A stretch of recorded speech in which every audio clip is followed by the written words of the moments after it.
Before taking a sip of this drink, I carefully examined its ingredient list: carbonated water, CarnoSyn with a little reserved symbol, Beta-Alanine, BetaPower Betaine Anhydrous, Malic Acid, Citric Acid, Potassium Citrate, natural and artificial flavors, Caffeine Anhydrous, Sucralose, Potassium Benzoate, Sodium Citrate, Acesulfame Potassium, and Cyanocobalamin.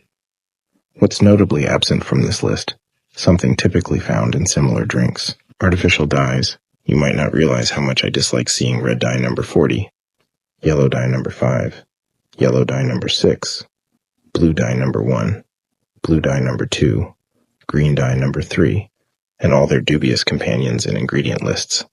My aversion to these dyes goes beyond mere preference. I've often complained about how they cling to teeth, only to be met with skepticism. It's just plaque, they say. But let me assure you, it's not. As someone who carries a toothbrush in my pocket more often than not, brushing up to 20 times a day, not always with toothpaste, but enough to remove any momentary plaque, I can confidently say that these dyes are persistent culprits. These artificial colorants are exactly what their name suggests: dyes. They stain everything they touch, including your teeth, regardless of how immaculate your oral hygiene might be. And don't get me started on the crusties, those tiny, colorful specks that accumulate at the corners of your mouth. If anyone believes they're immune to teeth staining or lip crusties from these dyes, I hate to break it to you, but you're mistaken.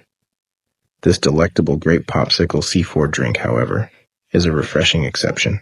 Not only is it free from artificial colors and sugar, but its taste is nothing short of divine, like sipping on the nectar of the gods themselves.